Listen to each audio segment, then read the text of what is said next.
Okay.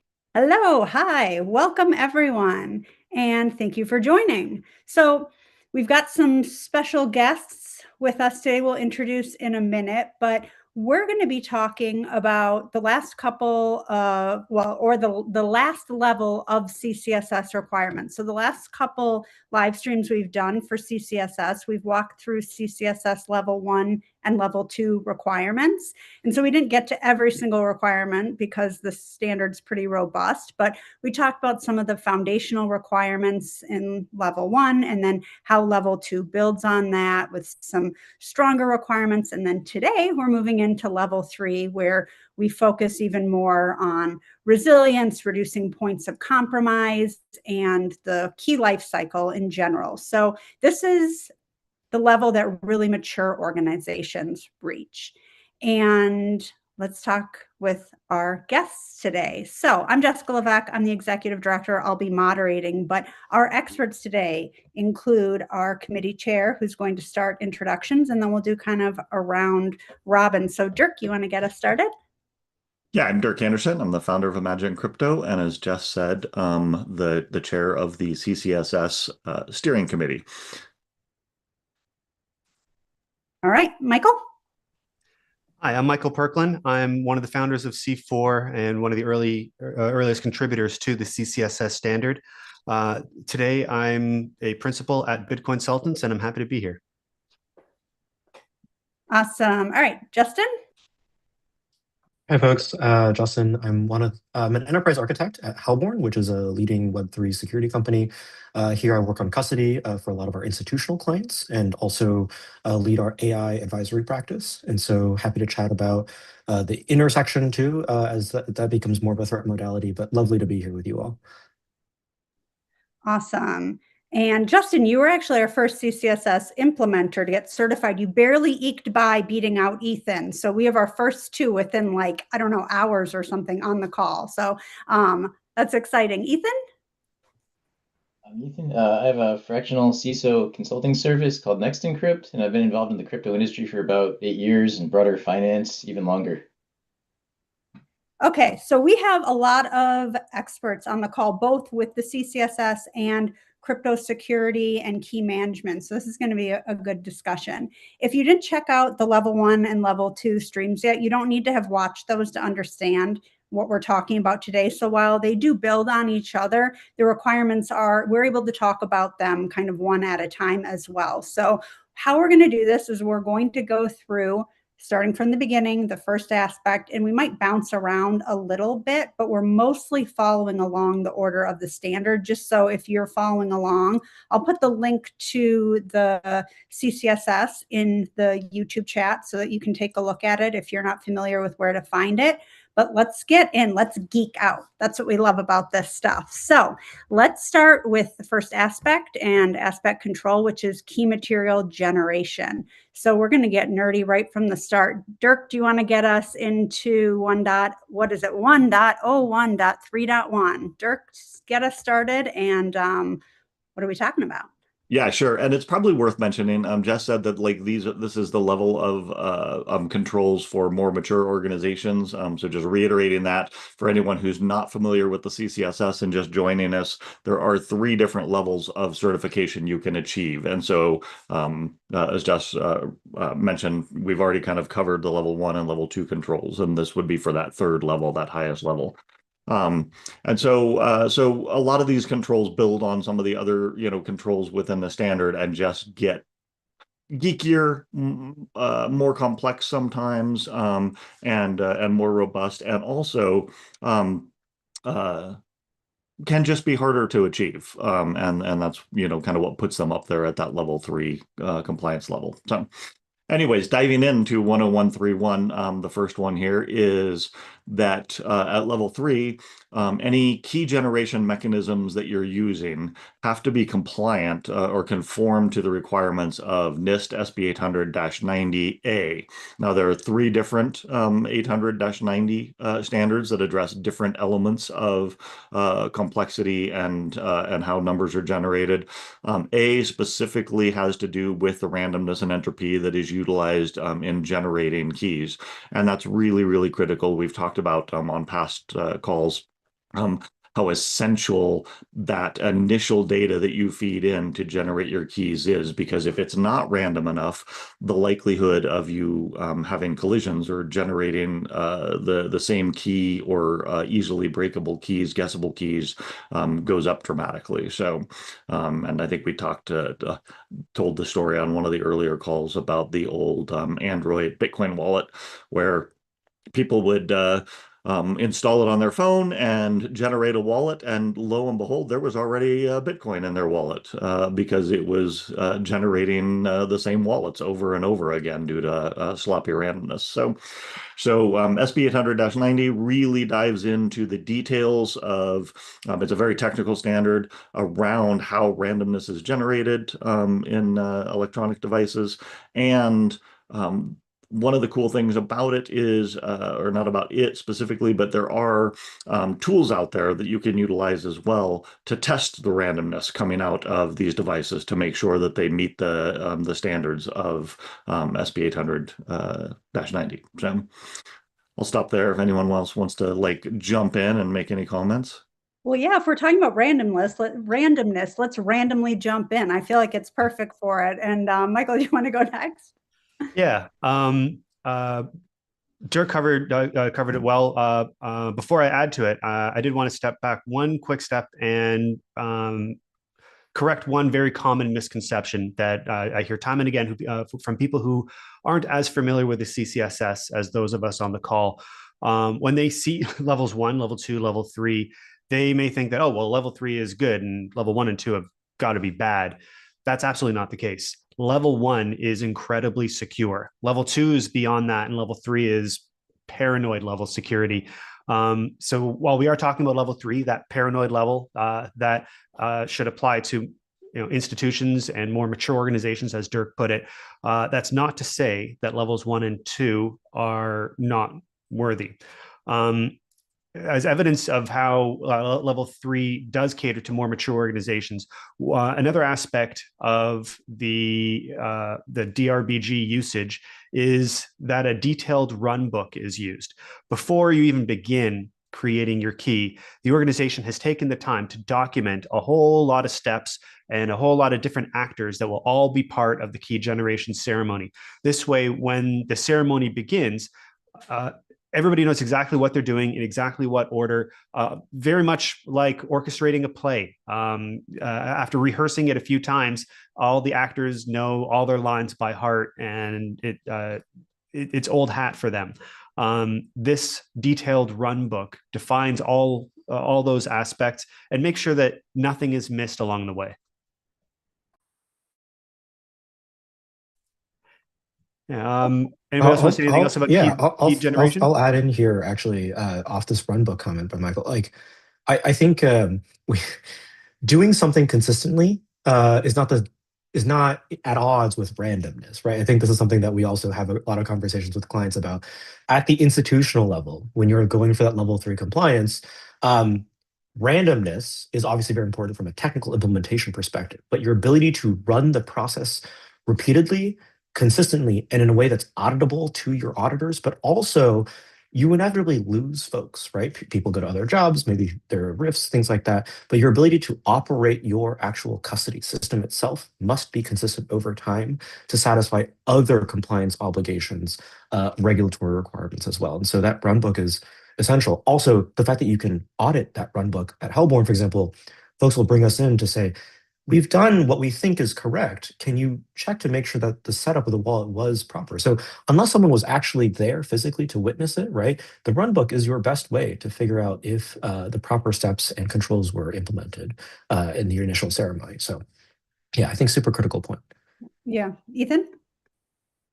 One of the other ways that I'd even think about this, going back a little bit to the SP 890A, it's making it provable, actually going to the level of depth that you actually reviewed this level of detail and confirm that it's actually conforming to it.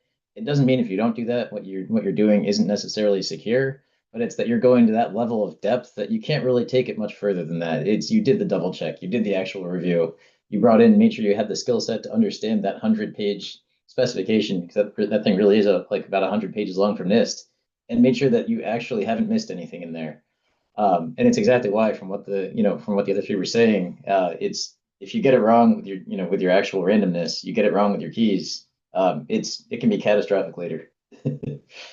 Yeah. Well, and we've seen that it is catastrophic because we've seen many times this happens where it isn't random enough and people are using like a Unix timestamp or something that's discoverable, and then people are able to steal the keys, right? So if you start by generating your keys poorly, then all the other steps are problematic, right? But this is, like Michael said, the extreme level of the standard. When we go to level 3, that doesn't mean that the other systems, the other levels aren't also valuable, because they definitely are. Yeah, I think 9 out of 10 of the hacks that we see occurring, the ones that are publicized and analyzed, when you start looking through, they weren't doing level 1 stuff. So if everybody in the world is just level 1 secure, things would be a lot safer. Level 2 and level 3 are just extra.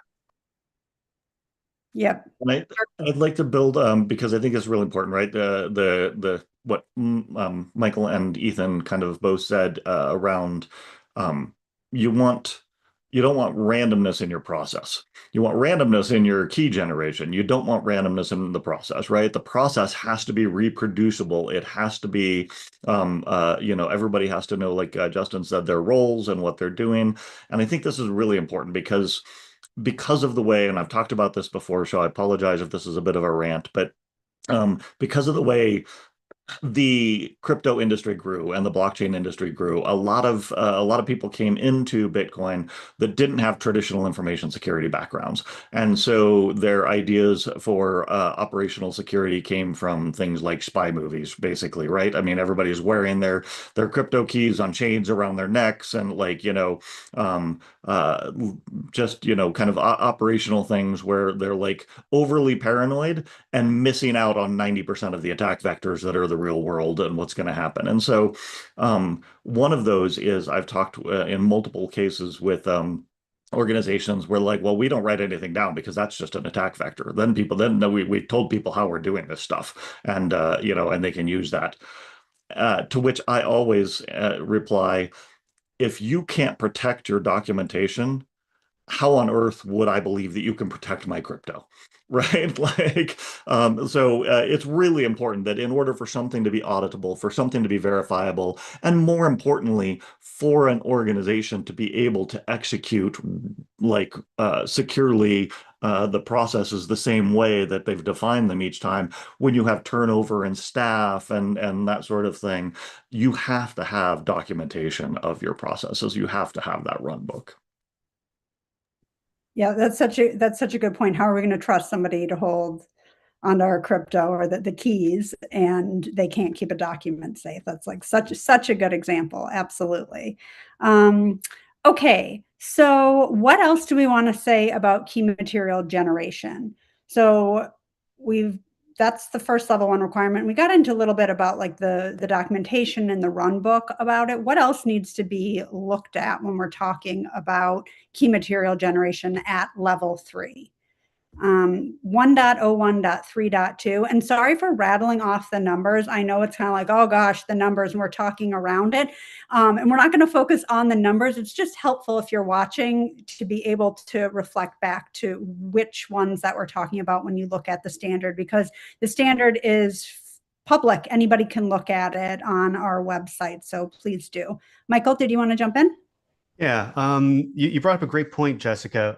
With all these numbers and the formality that the standard has, most of the time when we are dealing with keys, we sort of lump everything together as one. But the CCSS is organized in a way that actually separates them all out into different topics, because each one on its own is an attack vector if you're not handling it properly.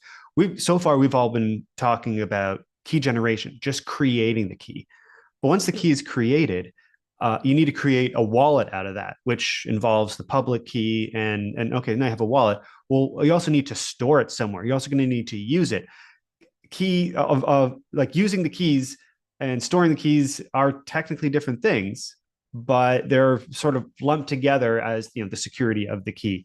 Now might be a good time to switch over to wallet generation, we've been talking about key generation. But once you have the key created, there are many different types of wallets you can create for it, depending on what your organization needs. If you're dealing with Bitcoin, you could have a SegWit wallet, you could have a P2SH wallet. You could string together a multi-sig wallet of using multiple keys. Justin, I think you had some interesting things to add about wallet generation. You want to take the torch? Yeah. So I think when we think about multi-sig multi-signer type mechanisms, you have the traditional sort of uh, 3 of 5, 5 of 7, or like the quorum type model. And then there's more and more what we see on the institutional side is use of multi-party computation, or MPC. And so there are obviously a lot of providers that support this kind of operation, but you do still need to set up stuff, right? So throwing one out there like Fireblocks or DFNS, like you can have cosigners, but like where the key material resides really does matter. And so for the purposes of wallet generation, like let's say your key material is the key shard itself, right? I think what's really key about what I've been thinking about with this particular standard is what does it mean to be an operator versus an actor? I think the standard sort of like makes specific distinctions here. An operator, I believe, and Dirk, like folks correct me, an operator is someone who generates and holds the key material itself. An actor is someone who might utilize it during signing, right? And so like all operators are actors, but not all actors are operators. When we start thinking about things like threshold security or MPC signing, that's why it's important that you have, let's say, cosigners in separate cloud environments, right? Maybe the specific individuals who have access to said cloud environments need to have maker checker provisions built into their teams. So it is not sufficient to say I've implemented multi-sigs or an MPC system, voila, I am compliant with the standard. You need to check what is the operational mode of failure, or if there's an insider threat, what could happen. If I have 3 different AWS accounts with 3 separate cosigners in a 2 of 3 system, but for some reason, one engineer has root account access to my entire AWS org, it doesn't really matter, right? Because at the end of the day, they have control to all 3 cosigners. So when we think about that distinctiveness in operators, as well as actors, we have to have those kind of operational controls built in. I think it's becoming more and more important nowadays. I'm sure, like Ethan, you've seen this on your side in practice with all these hacks that are happening. I would say 80% of them, 90% of them are operational and human led in their attack vector. So like having those controls is super critical. Absolutely. A lot of times it's with the actual wallets, not the backups, but it's the wallets that you're setting up. If you don't have that level of separation, and it's for any point where everything comes together, yeah, folks will get tricked, social engineered, confused. Lots of ways that things go wrong when you think about the communications mediums. And when we go through the standard, it even talks about the communication that you're using and making sure that you're doing this in a reviewed way, a secured way. It can go wrong, and yeah, it eventually just comes down to those operators and applying good judgment if everything else fails. And if you don't have multiple of them, you're just at a loss.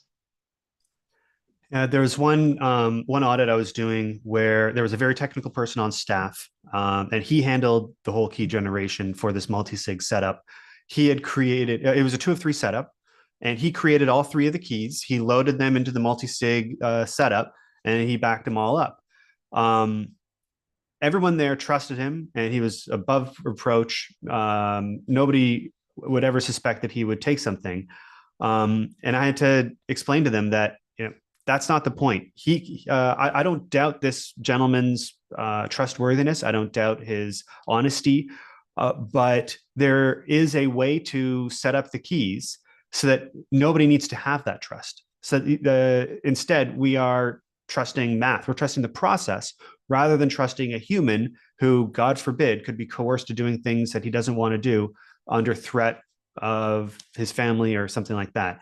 If there are 3 signers, I usually call them Alpha, Bravo, Charlie, but some organizations prefer operator 1, operator 2, operator 3, or the names of transformers or whatever it is that you guys want to call your keys. But the alpha operator will create the alpha key. The Bravo operator will create the Bravo key. The Charlie operator will create the Charlie key, and never shall those cross. Do it in separate rooms and make sure that everything is sealed in tamper bags without ever any other set of eyes being placed upon them. And I would just add to that, because it can become, I think, at times people kind of overinterpret this notion of distinct operators and like separation, um, uh, to be like, well, it actually makes us less secure because we don't have multiple secure facilities or something like that. And I think it's really important to go back to what I think it was Ethan said, right? This is operational, right? The keys can physically be in proximity to each other if they are stored in different safes that the different operators have access to, and only they have access to those sorts of things, right? So there are multiple ways that you can approach solving this problem to comply with this requirement. The goal is to make sure that, like Michael said, one operator never has the ability to access any of the other keys besides the key that is assigned to them. Yeah. And I think to Dirk's example here, it's like we need to think about where physically the keys lie, or maybe like what access looks like. Because again, that specific funnel, like if all three keys are locked in distinct cages in the same data center, but the maintenance guy has the same key to all three cages, it doesn't matter. If you have three separate cages and three separate keys, all guarded by three separate people with separate like checkout procedures, things like that, that's materially different in terms of your security posture. Yep. Ethan, did you want to say anything else about that one? Sure. One other interesting dimension of this too, it's even if you really trust one person, you should always keep in mind people have different thinking and memory qualities. I know when we're talking about level 3, you're not talking about, plain text key material or, seed material anyway. Let's say you've got, really strong passphrases for unlocking those encrypted keys where they're stored. You don't want one person to ever be exposed to that. Don't assume that that person doesn't somehow have that perfect memory, couldn't just memorize it, couldn't sit on that for, 5 or 10 years. It's just build it so that you have that level of diligence. They're just never exposed to those pieces. Those things, well, unlikely. Again, when you're talking about level 3, you want to, address all those unlikely scenarios. Yep, absolutely. And Ethan, do you want to take us into the next requirement? Sure. Which is about now, so just to kind of put this out there, we've talked about generating the keys, generating the wallets, and now we're moving into, well, we've created these keys and wallets. What are we going to do to keep them safe? So what is the next step with this when we talk about backups? Yes. So with backups, it's talking about the strength of the strength of encryption for the backups needs to be equal or greater than that of the operational key material. One of the interesting dimensions, kind of the parallel to what I was just talking about, is that if you go and you create a backup, even if it's a cold backup, you think it's the strongest system ever, if it's ever breached, you don't necessarily have a way to know that it's been breached. Keys can go out, they can go somewhere. Someone could sit on those for years, and they can wait until they see a certain amount of funds or whatever that criteria or threshold in their mind is where they want to drain something. And so when you're thinking about the encryption for those backups, it's got to be just as strong. Really, it should be even stronger in my mind. To me, when I'm designing for this sort of thing, that's when I'm pushing for like additional layers of security, additional types of encryption. I want to think about, can I add layers of post-quantum? Like, how far can I take this? Because the backups typically aren't being used as quickly as the operational material day to day. And depending on what your needs are, you might not even need to be able to get to them, within an hour or within a day. It might be something that's okay if it's even slower. That gives you even more opportunity to add more layers to it.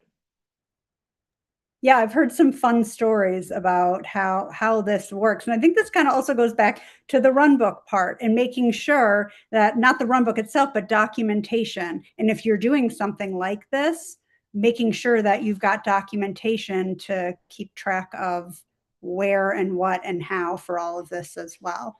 Did anyone want to say anything else about the key material backup encryption? Yeah, I'll jump in. Ethan hit the nail on the head by reading a very important part of that control, that the backup needs to be stored at the same security as the primary key. I think it's important to stress that when you do create a key, there are going to be at least 2 copies, if not more, that you will need to worry about. The key that is actually used for signing. Maybe this key is loaded into one of your company's HSMs. Maybe it's living on a hardware signing device like a Trezor or a Ledger. Or maybe it's living in some kind of an offline computer, wherever the key is, however the key is used. That's a key that is going to be used regularly by the operator. And that key is separate and distinct from the backup. The backup exists in case your primary gets crushed by a car or gets too close to a microwave oven and the circuits get fried. I used Alpha, Bravo, and Charlie earlier as far as key creation, but once again, the same operator that is dealing with the Alpha key, it's up to them to back it up right. It's up to them to use it right. And never should the Alpha operator touch Bravo's backup or vice versa. The same silo goes all the way down, no matter what they're doing with the key. Michael, as soon as you said the thing about like what could happen to it in the examples, my first thought was dogs chewing it and eating it. Obviously, that's not like a company-wide problem, although a lot of people work from home. Yeah, but so I don't know what that says about my dogs, but that was just like my first thing was like the dog ate my homework, the dog ate my backup. If it was physical. Dirk, go ahead. I would just say with distributed keys, I have on more than one occasion had the devices go through the laundry. So, that happens. I did want to just point out here that obviously we're talking very much at this point about electronic storage of the key. So if your backups are being stored electronically, obviously some people store backups on crypto steals or, in other methods, non-electronic forms as well. So that's an alternative, and the rules around that are covered in earlier requirements, the physical security controls around those sorts of things. Yeah, unless we're talking about like electronic dogs. I don't know. Ignore that part. We're not going to go down. We're not going to go down that. But so let's just kind of reframe. We've talked about key material generation, key wallet generation, key material storage, and just a reminder, all of the requirements we talked about. Also, if you're certifying at level 3, that means that you've also accomplished or met all of the level 1 and level 2 requirements. So it's not as though these are the only requirements, it's built on it. And let's say you are going for a level 3 certification and you've met all the level 1, all of the level 2, and then level 3, all of them except for 1, you're level 2 certified, or your system is. I just wanted to remind us of that as we go through. So after we've stored it, we need to access it. What are we going to do now that it's in storage? What's the next step to make sure that we're keeping things secure? So how do we make sure that we can access things in a secure way? Or what do we do to make sure that we can kind of keep track of where the information's at, Dirk? Yeah, so and most of that is covered in level 1 and level 2 controls, most of the access. What level 3 really brings, again, is that maturity and auditability layer on top of the actual operational controls. And that is that not only are you recording and auditing who's accessing the keys or who's utilizing the keys, but above and beyond that, you have detailed documentation and auditable information around who provides the grant and revoke processes for those. So when somebody approves a new key holder, when somebody grants somebody access to the HSM, when those things, that next level up, that all of that is recorded and auditable to look back on from a future point as well. And that's some examples that some companies use for these could be a locked drawer in an office that the Alpha operator keeps the key, the private key in a drawer in their office they are the only ones that have the physical key to that drawer to get out the key, and they're the only ones that know the PIN code to unlock the physical device once it's in their hands. These two types of access controls, the physical key for the drawer and the PIN code on their hardware device, both of those authenticate that the only authorized user is able to use it. And that's for the primary key, the one that's actually used. Now, for the backup, that could be in some other safe somewhere else on-prem or maybe offsite. And of course, only the alpha operator knows the safe code and the location of the safe to get to the backup key. Okay, so let's talk now. Sorry, I was just going to jump in here and say I think this becomes especially important. The auditability of the granting and revoking becomes especially important. And like Justin said, a lot of environments now have moved to MPC, right? And in an MPC world, you can change out who the signer is without having to swap out keys, right? To having to generate a new key. You can actually swap out who a signer is. And so that's where things like this become especially important, is documenting who it was that said, okay, this is the new signer, right? Or we're removing this signer from their ability to sign. And yeah, MPC makes it actually really easy to do to revoke permissions from one person and grant them to another. But that's a lot harder when you're dealing with a multi-sig setup, for example, in Bitcoin. One annoying aspect of information sciences is that once somebody knows something, they can never provably unknow it again. You cannot say, "Oh, well, I'll just forget that for you." Our minds don't work that way. And if the alpha operator is retiring, and now we need to revoke their ability to sign and grant it to the new alpha person, maybe we'll call them Echo or choose your letter, doesn't matter. You can't just ask them to forget it. Sure, you can change the locks on the key. Sure, you can change the PIN code. But because they've always had access to the raw backup material, who's to say that they never restored it onto a second hardware signing device? Who's to say that they never committed to memory the BIP39 mnemonics phrase or something like that? The only true way you can revoke from one person and grant another when dealing with physical keys is to roll the entire wallet over to a new address, get the new signers in a room, go through a brand new key gen ceremony, transfer control of the funds from the old one to the new one. And now that alpha operator, they legit can't sign anything because they were never a part of the quorum of the new wallet. The ways of even thinking about this and taking it to another level is if you've got someone that is not fully exposed to key material, but exposed more than someone not involved in the process. If there's any level of that, they may be able to circumvent a control, break through a control, take an encrypted copy that otherwise wouldn't even be accessible to the outside. There's still a level closer, and I still want to think about that in terms of how I'm thinking about whether I need to rotate, how far I need to go with those things. For relatively small amounts, you're crypto and assets that aren't that valuable, not that big a deal. But if you think about billions of dollars on the line or more, at that point, they may have only had something that should have it encrypted, but on the case, on the possibility something failed, I still don't want that to just sit in that sort of state.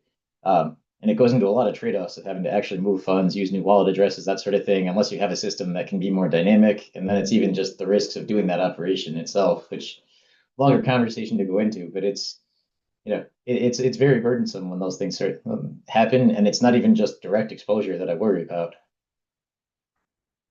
Yeah, absolutely. Great Those are points. really good points. Yeah, agreed. Okay, so the next requirement that we're going to talk about, this one's a quick one. We've talked about on the other streams as well, or at least the level 1 stream, which is about key material usage and accessing the key material and what types of authorization. And so we don't need to go too deep into this one, but I think it is just worth pointing out that level 1, you have to have 2 authentication factors, and level 3, you have to have 3 authentication factors. And we're talking about authentication factors to access the key material. Does one of you want to quickly explain what we mean by authentication factors? Yeah, I spoke a little bit about this just a moment ago when I was talking about the example where somebody used a physical key to unlock their drawer, and then they needed to know a PIN code to unlock their hardware signing device. Those are 2 examples of authenticators. There are a variety of ways that you can add an access control layer. For MPC setups, there's usually a username and a password. They may also require the use of a YubiKey or some kind of a 2FA mechanism, or one of those Google Authenticator style TOTPs, the timed one-time passwords. Those are those 6-digit numbers that change once a minute.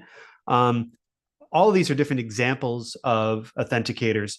The main difference between a level 2 and a level 3 system is the number of those authenticators that are in place to ensure that only authorized use of the key is, only authorized access to the key is granted.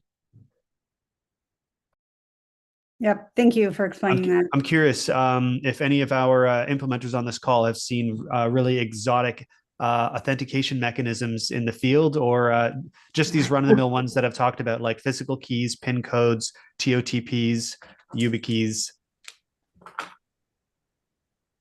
I think I've seen, maybe it's not that crazy because they're in all the spy movies, but like a lot of the more serious operations will use video call plus key code word. So I think, again, as someone who's ever been in the POC, my understanding from White House down is that to launch the nukes, you need, you break your tablet, you have the codes, you read that, and you also have facial verification. But I think to Mike's point, like what is it? Something you are, something you know, something you have, like those 3 concepts, like I think you just essentially get permutations and additional like requirements on top of that make things super secure. Yeah, I love pointing that out, right? The something you know, something you are, something you have. It's important, I think, multiple levels of authentication generally, as a rule.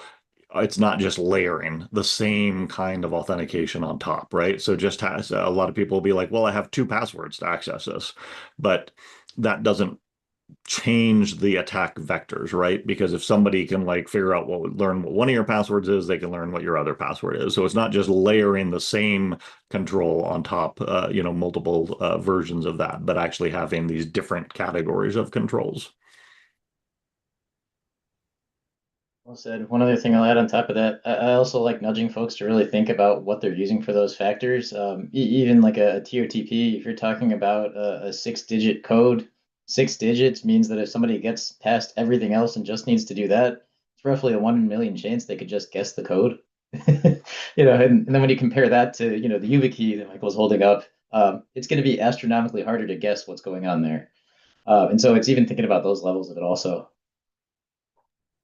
I also think it's probably worth noting that I think we're going to see some shift in our environment because of the capacity of AI to generate real-time video.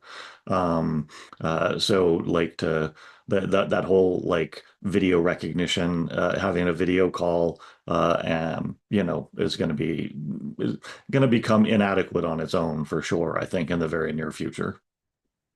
Yeah. This makes me want to give a shout out to a great company, Yubico.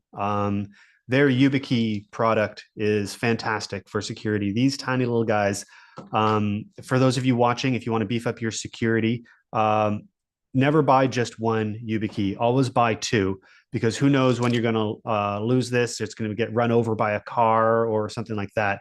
Whenever you're creating one YubiKey, you create 2 of them. You keep one on you that you use every day, and your other one is locked away God forbid you lose your first one, at least you have a way to cycle it out and to de-authenticate it. Yeah, I agree, direct absolutely. keys will be important.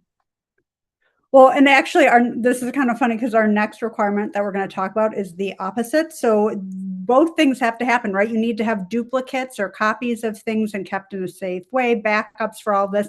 And at the same time, we need to be aware of what data we need to sanitize. And so there's both sides of this happening, and they're both important and part of the standard. So let's talk a little bit about data sanitization. Dirk, do you want to just quickly walk through what NIST SP 800-88 is? My dog just started whining. I think he's very interested in this topic as well. But just there are three different pieces to it, to data sanitization. Right. So yeah, data sanitization, right? Obviously, you've got to have a method for effectively destroying the data, and there are different ways of doing that. There's physical destruction. There's for electronic data, right, specifically, you can overwrite data, you can erase data, and you can physically destroy data. And I'm not staring at 888 at the moment, but we talk about uh, data destruction, I think, at some of the other levels of the standard as well. And what 3 again really adds on here again is kind of that maturity level of making sure that you have auditability of that, right? That you can actually, when somebody says, "Hey, did we destroy that YubiKey, or did we destroy that, ledger device, or did we destroy that hard drive out of the laptop that we used to generate the keys?" That you can actually prove that was in fact destroyed. So making sure that oh my God, just in the world of traditional security, before even coming to this, the amount of data, privacy data that has been leaked because some hard drive was sitting in a filing cabinet someplace, and got auctioned off, or whatever. Yeah, having those processes, that run book that tells you how to destroy it, and then having that documentation layer that shows that it actually was destroyed, is really critical. Yeah, Common ways that and I've seen this implemented are is just a sheet that the operator that performed the sanitization, the date and time, a make and model and serial number of the device. Maybe it was a laptop that was wiped. Maybe it was a hard drive that used to be in a server that was wiped. Or maybe it was a USB thumb drive that was wiped. You document what was wiped, what type of data sanitization was run on it. And maybe the answer isn't even, oh, we wiped it with zeros 8 times. Maybe it is, we ran it over with the truck. And here's a photo of it, of the pieces. It is clearly unusable now. That proof, that rigid documentation proof, is the level 3 addition to the much simpler way of, just wipe it, in levels 1 and 2. One other interesting element to this, if you're doing the most rigorous methods for, destroying, sanitizing, that sort of thing, also think about having enough storage that you can have something sit in a secure location. You might be done with the hard drive, you move to the new one, leave the old one right next to the new one until you're ready to fully destroy it. It doesn't mean the second you're done with it that you absolutely have to run that entire process. Set it aside, finish the main process you're running, get your system up and running first, and then make sure you don't put it in a weakened spot. Having like the big enough safe or the big enough secure locations to store a little bit of gear, it can make a big difference. It even goes into concepts like making sure you have fresh inventory also. If something happens with, a device, part of the reason you're destroying a lot of times is, you're either just life cycling it out, maybe mean time to failure happened, maybe it didn't break, but it's starting to get old. And so it's really thinking about having that sort of like space to basically operate that supply and keep that stuff in a really secure location and well documented from really the entire life cycle of inception to when you're taking it down. That's a great point, Ethan. And it's not in the CCSS, but if you are building your secure storage location, if you are ordering a safe and getting installed, order it 2 or 3 times larger than what you think you need. That extra space is very valuable in those transition periods that you just mentioned. Great point. And I think it's also worth mentioning here because I feel like this is kind of unique to the blockchain and crypto world that we're talking about destroying like hardware, magnetic media that contains key data. We're not talking about destroying keys because as a rule of thumb, you never want to destroy keys. You never want to irrevocably not have access to keys because without doubt, somewhere along the line, somebody will send something to an old wallet address, or and this has happened to me on multiple occasions where people would, have the old wallet address, and like we have a process where you're generating new wallet addresses for every deposit or every transaction, and they send it to an old one, right? And you have to go back, and sometimes they're fairly old. Sometimes they're not even like sometimes they're like old P2SH addresses or something, and you've got to still have the ability to access those wallets, to access those keys. So what we're talking about when we say destruction here, unlike kind of the traditional world where say you rotate your TLS keys for your secure website, right? And you don't need those anymore. They're gone, right? Because they were transactional. They were like, you just don't need those things anymore. And so you actually destroy the keys. In this case, we're talking about destroying the medium or media that the key data was stored on or used on to secure it. Yep. So, okay, go ahead. Sorry, just lots of ripple effects for that. If you think about, you're setting up a wallet address, let's say you use it externally with partners. Each partner could have a different process for how they authorize an address. They might have a whitelisting authorization process. They might have that thing embedded into some kind of system. Even if you tell them you've retired it, they might not have fully retired it on their side because there's an actual process they have to go through. It could even be somebody else on the outside, has a process to add it into that system, and they don't actually have a cleanup process yet. That's one of the things I've actually run into. They have a way to add to the list. They don't have a way to remove from it. They're not as worried. If you run into this situation, though, you actually end up having somebody using the thing, and it really goes badly wrong. Yeah, I mean, absolutely. So we've got 10 minutes left, and we just finished all of our cryptographic asset management level 3 requirements. And I want to get into the operational side of things now. We've done a couple live streams on security tests and audits, and we're going to do some more on that. So I just want to point out that there are level 3 requirements related to security audits that are not CCSS. So we want to make sure you're doing the other things too. I've heard people say like, oh, we're going to get CCSS certified. And it's like, well, you have to do the other things too. And actually it's required in the standard to get certified. So I do want us to cover this another time.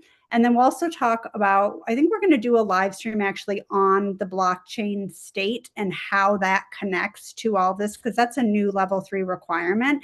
But what we were just talking about leads perfectly into, as Michael pointed out to me, which I appreciate, is key compromise documentation. So let's take this over to that for the last 10 minutes and talk about key compromise.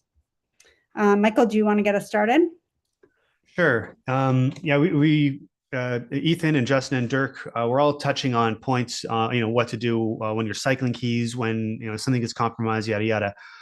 This is another key differentiator between a level 3 system and one that is level 1 or 2, and that is the existence of formalized key compromise procedures, KCP. This is another run book. Just like we have the run book when you're creating the key, this is a run book for what to do when you know or you suspect your key has become compromised, or even the operator. I was once working in a system where one of the other multi-sig signers, there was questions about whether they had become compromised. They were acting for themselves rather than acting for the organization that they were charged with. And we had to invoke the KCP to remove that operator because we didn't believe that they were kosher anymore.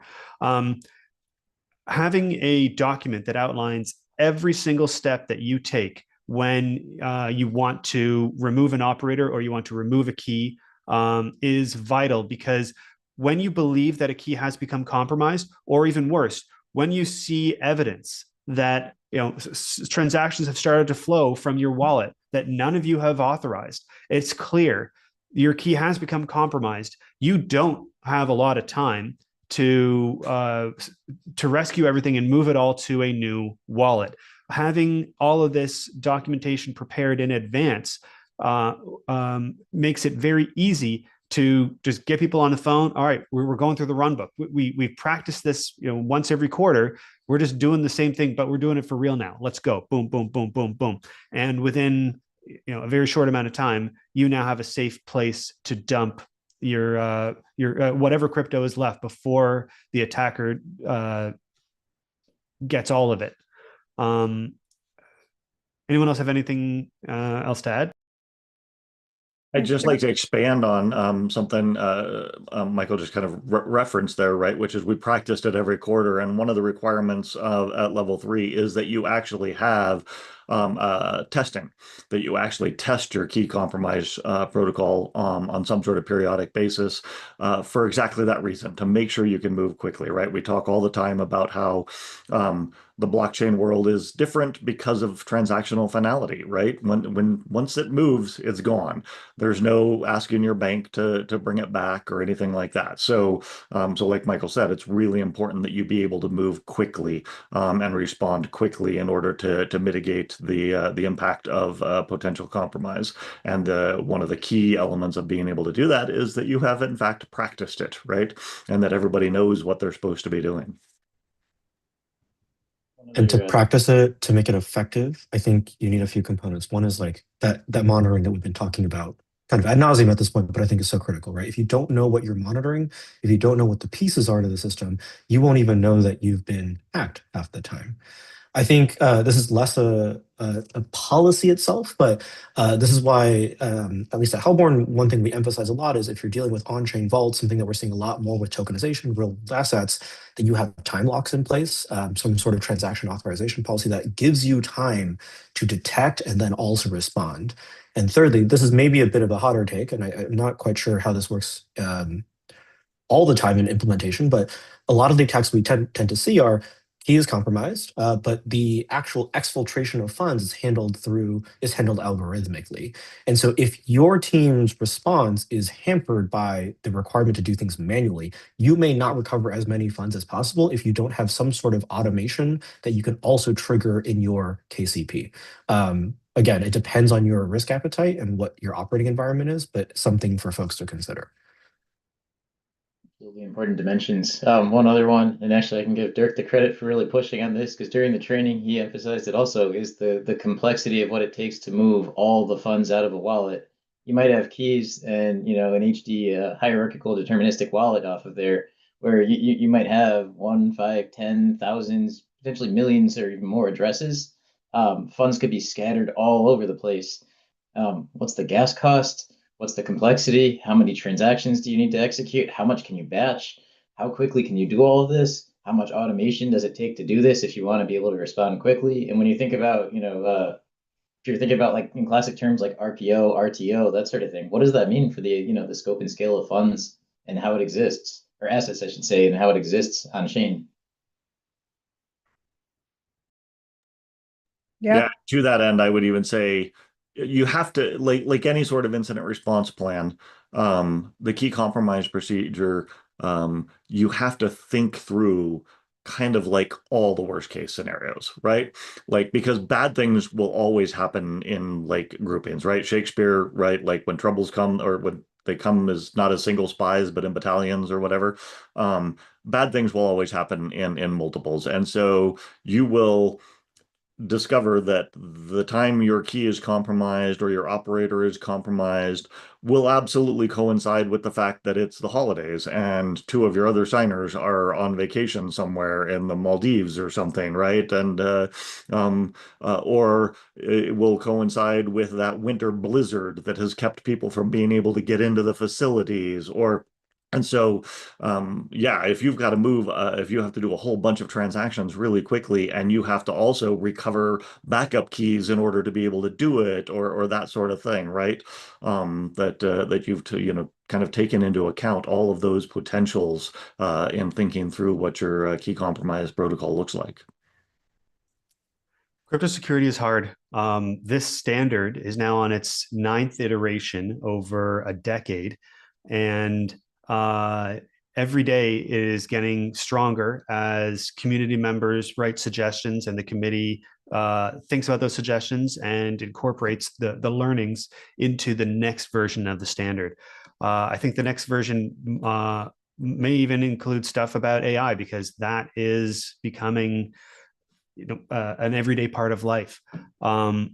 If any of you are implementing a new system, or if you're worried about how your system is working, the CCSS is the checklist to quickly go through and give yourself that peace of mind that you have thought of at least everything that the experts have thought of, because there have been so many experts that have contributed to this standard. Writing out all those numbers that Jessica was rhyming off earlier, each one is a control that prevents you from being the next headline in the news cycle.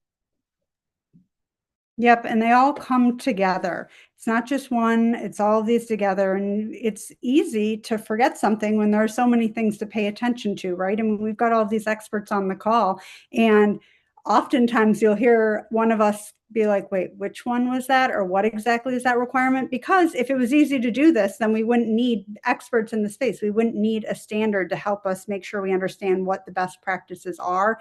And we wouldn't have implementers like Justin and Ethan who help with the implementation process to make sure that things are aligned correctly, that they're done as securely as possible. And so actually we are about out of time. I wanted to just leave, a minute for anybody to say anything else about level 3 or any of the requirements that we covered before we kind of close out today's session. Any other additions that we missed that anyone wants to say? Level 3 is not mandatory. Level 1 is. Once again, it's very important to understand that even though there are multiple levels to the CCSS, that does not mean that it's level 3 or bust. In my opinion, it is level 1 or bust. Again, every attack that we've seen over the last probably decade, when you dig into it, you realize that they were not level 1 compliant. Shoot for level 1. Level 2 is level 3 is a lot more documentation, a lot more formalized processes. Great for larger organizations, but just level 1 is fantastic. Yep. And I don't think those who've gone through a level 1 audit would call it just level 1, right? I know that it is quite a undertaking, and a lot of people at companies can't get their systems to that point yet, which is actually why we created this implementation role, because it's not already happening out there, and we need to work together to make the space safer. Go ahead, Dirk. No, I was just gonna say I love that, right? It's not just. It's never just level 1. It's, Yep. oh my gosh, we're level 1 compliant, right? Like Yeah. it's an achievement on its own. Yep, absolutely. Justin and Ethan, anything else you want to add? No, I think echoing what Mike and Dirk just said, like level 1 is an achievement, and a lot of the clients that I typically work with, folks who are designing their own custody systems, folks who are trying to procure a system, the questions they ask, the big threats that they're worried about really are resolved 90% of the time, I would say, by level 1. If you're really dealing with like a state level actor that you think is going to spend 5, 6, 7 years trying to worm your way to the system, yeah, like let's start talking about level 2 and 3. But again, if you're level 1 compliant, you are better than 99% of retail people, and probably better than like 90% of most institutional custody systems at this point. Yep. Echoing that, very much agree. Yep. Okay, so we've talked about level 3 requirements, most of them. A couple we didn't get to, but the standard is open. Anyone can go and look at it, check it out. We're always welcoming feedback, because this is a community effort, and we're all working together to make things safer, reduce the number of hacks, and make sure that the people who are invested in this technology and cryptocurrency are not, losing it. So thank you all for participating today. I really appreciate it. You guys made my job very easy.